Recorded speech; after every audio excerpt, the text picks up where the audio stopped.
प्रदेश के बजट पर किसान नेताओं ने मायूसी जताई है। किसान संगठनों का कहना है कि सरकार से किसानों की पूरी तरह से ऋण मुक्ति, ग्रामीण इलाकों में रोजगार को बढ़ावा देने के लिए नए लघु और कृषि उद्योगों की स्थापना की मांग की गई थी।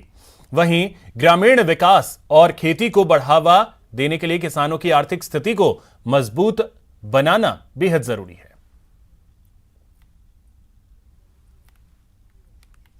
इस बार के कृषि बजट से किसानों की अपेक्षाएं पूरी नहीं हुई। हमारा नारा है खुशहाली के दो आयाम, ऋण मुक्ति और पूरे दाम दोनों ही बजट में नहीं है।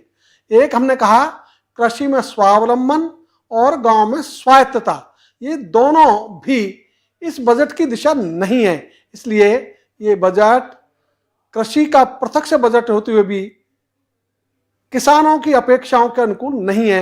मुझे लगता है किसानों की सोच और सरकार की सोच में बहुत बड़ा गैप है।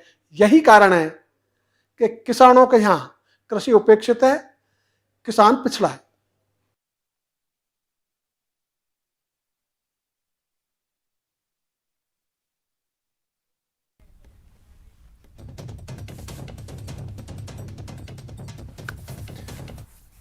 तो बजट आ चुका है, प्रतिक्रियाएं लगातार आ रही हैं। हमारे सहयोगी अलग अलग शहरों से इस वक्त हमारे साथ जुड़ रहे हैं। योगेश त्यागी हमारे साथ जुड़ रहे हैं कोटा से, दीपक पुरी भरतपुर से और कपिल श्रीमाली उदयपुर से हमारे साथ जुड़ रहे हैं। उनके पास चलते हैं, क्या कुछ प्रतिक्रियाएं आ रही हैं बात करेंगे। कपिल, सबसे पहले मैं आपके पास आ रहा हूं।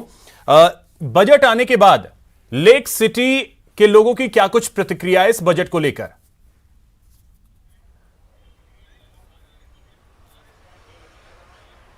देखिए, अगर हम उदयपुर की बात करेंगे तो उदयपुर में सबसे बड़ी घोषणा उदयपुर में जो यूआईटी थी उसे प्राधिकरण बनाने की गई है। अब उदयपुर विकास प्राधिकरण बनेगा। राज्य सरकार ने इसकी घोषणा कर दी है और ये उदयपुर के लिए सबसे बड़ी घोषणा रही है। इसके अलावा अगर हम बात करेंगे तो चिकित्सा क्षेत्र में भी उदयपुर में महत्वपूर्ण घोषणाएं हुई है। इसके साथ ही कृषि क्षेत्र में भी उदयपुर के लिए विशेष जो सभी के लिए जो प्रावधान रखेंगे, इससे उदयपुर के किसान भी लाभान्वित होंगे। लेकिन आम जनता इस बजट को लेकर क्या सोचती है, ये हम बात करेंगे, आपसे बात करेंगे। आप क्या सोचते हैं, किस तरह का बजट था? देखिए, मुख्यमंत्री गहलोत साहब ने ये बजट तो बहुत अच्छा पेश किया है, इसमें भी कोई शक नहीं है। लेकिन बजट को क्रियान्वयन करना एक बड़ी चुनौती है। बजट बताने के लिए तो बहुत सारी चीज़ें हो सकती है, लेकिन इसको धरातल पे लाना बहुत बड़ी बात है।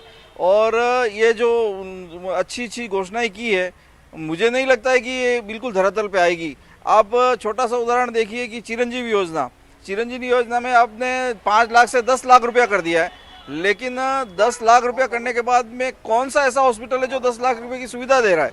तो ये 5 लाख में भी नहीं था तो 10 लाख रुपये में भी नहीं होना है। तो खाली बात करने से नहीं होता। इस तरह से बहुत सारी इन्होंने घोषणाएं की। बिजली 50 यूनिट फ्री दी है। 50 यूनिट बिजली फ्री देने के साथ साथ में 50 यूनिट में एक बल्ब भी जलता है तो नॉर्मल से नॉर्मल ही 100 यूनिट आ जाता है। तो किसी को व्यक्तिगत बेनिफिट ज़्यादा मिलने वाला नहीं है। कुछ मोबाइल और ये आइटम भी फ्री देने की बात कही है। लेकिन इतना बड़ा बजट की घोषणाओं में मुझे उम्मीद नहीं है। खैर, उदयपुर के लिए विकास प्राधिकरण बनाया है, इसके लिए हम उनको धन्यवाद देना चाहेंगे। लेकिन ज्यादातर मौके पे जो उन्होंने जो बताया है वो धरातल पे नहीं है। आप क्या सोचते हैं इस बजट? सर, बजट अच्छा है और मुख्यमंत्री जी ने भी कहा है कि तारीफ करने लायक बजट रहेगा। परंतु बजट तारीफ करने के लिए नहीं बनाया जाता है, नीतियों को और विकास को ध्यान में रख करके बनाया जाता है, प्रदेश के विकास के लिए बनाया जाता है। अगर ये प्रदेश के विकास को केंद्र में रख करके बनाया जाता तो बहुत अच्छा होता। हालांकि कुछ योजनाएं मुख्यमंत्री जी ने बहुत अच्छी करी है, उसके लिए हम उनका धन्यवाद करते हैं। परंतु जो सबसे बड़ी बात है कि ये वोट केंद्रित ज़्यादा बजट दिखता है, बजाय कि प्रदेश के विकास को केंद्र में रखा जाता तो ज़्यादा बेहतर रहता। इसमें एक सबसे महत्वपूर्ण चीज़ ये रही है कि अगर बिजली के दाम अगर वो सीधे तौर पे कम करके सीधे जनता को बेनिफिट देते तो ये बेनिफिट हर आदमी तक पहुँचता, बजाय कि उसको अनुदान के रूप में देने से। और एक चीज़ जो मैं कहना चाहता हूँ कि विकास प्राधिकरण बनाया है उदयपुर में, बहुत अच्छा किया है।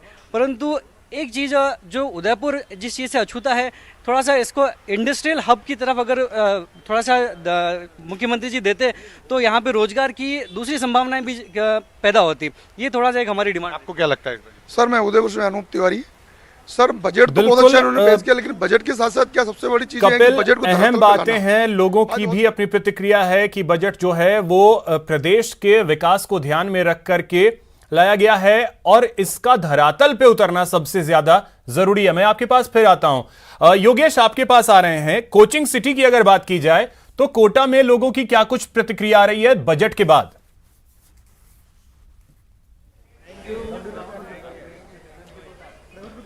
देखिए, जादूगर का पिटारा खुल चुका है और इस तरीके से खुला है कि हर तबके को खुश करने की कोशिश इस बजट के द्वारा की गई है।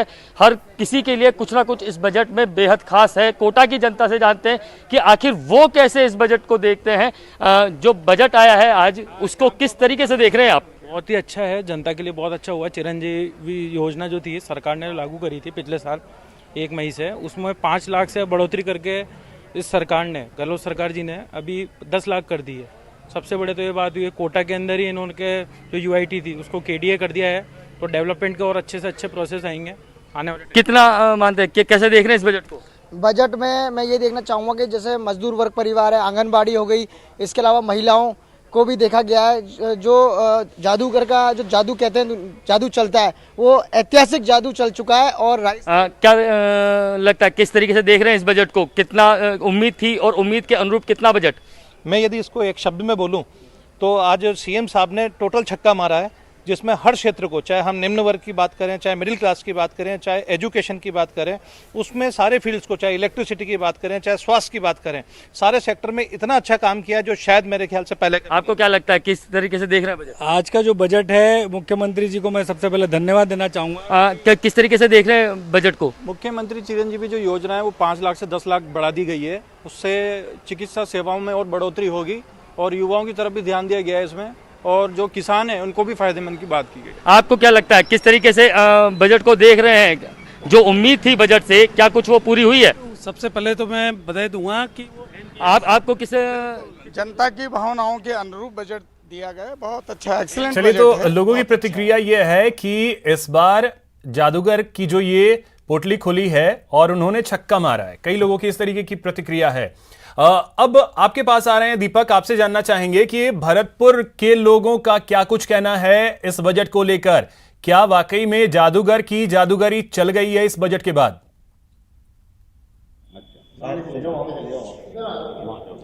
बिल्कुल, देखिए अभिषेक, भरतपुर में अगर अलग अलग फील्ड के लोग हमारे साथ मौजूद हैं, व्यापारी भी हैं, खेती से जुड़े हुए भी लोग जो मौजूद हैं। और सबसे बड़ी बात अभिषेक भरतपुर में एक ये रही कि भरतपुर की जो हिंदी साहित्य समिति थी वो नीलाम होने की कगार पर थी और इस बजट में उसे बचाया गया है और सरकारी संरक्षण दिया गया। साथ ही 5 करोड़ रुपए का उसे अनुदान दिया गया है। अब अलग अलग फील्ड के लोग हैं, उनसे हम बात करेंगे कि किस तरह के उनके रिएक्शन हैं और इस बजट से उनको क्या मिला है। ये बाबा साहब है हमारे साथ, इस बजट से क्या उम्मीदें थी आपको और क्या मिला है? बजट से हिंदी साहित्य समिति के लिए सबसे बड़ी चीज़ उसको जीवन मिला है, क्योंकि कुछ दिन पहले जब ये कोर्ट द्वारा 1.5 करोड़ के लिए नीलाम की जा रही थी, उस समय हम सब लोग निराश थे कि इतनी बड़ी संस्था जो 110 वर्ष पुरानी है, 1912 में इसकी स्थापना हुई है, तो 110 वर्ष पुरानी संस्था आज कौड़ियों में कुछ ऐसे लोगों के हाथ पहुंच जाएगी जो इसका उपयोग तो नहीं बल्कि दुरुपयोग करेंगे बाजार वगैरह बनाने के लिए या मॉल बनाने के लिए। तो बड़ा मन में बड़ी गिलानी थी और ये लग रहा था किसी तरह से सरकार इसे बचा ले, सरकार के पास हमारी अप्रोच पहुंच जाए। और संयोग रहा कि हमारे इस समय जो वर्तमान में जितने भी मंत्री हैं राज्य सरकार में या जो एमएलए हैं, उन सब ने भरसक प्रयत्न किया है। उसके अलावा हमारी सबसे बड़ी चीज़ ये थी कि हमारी नौजवान पीढ़ी इसके लिए सन्नद्ध थी, कमर कस के तैयार थी कि किसी तरह से भी हमें ये संस्था बचानी है। तो बिल्कुल संस्था बचा ली गई है। अभिषेक, व्यापार से जुड़े हुए लोग हैं, व्यापार संघ के अध्यक्ष हैं संजीव गुप्ता, इनसे बात है। व्यापारियों के लिए क्या इस बजट से जो है पिटारा खुला है?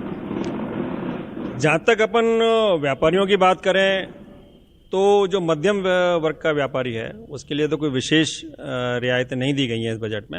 हाँ, लेकिन इस बजट को हम आम बजट कह सकते हैं। आम बजट आम जन का बजट है, जिसमें जो घोषणाएं की गई हैं वो आम जन को लाभ देने वाली हैं।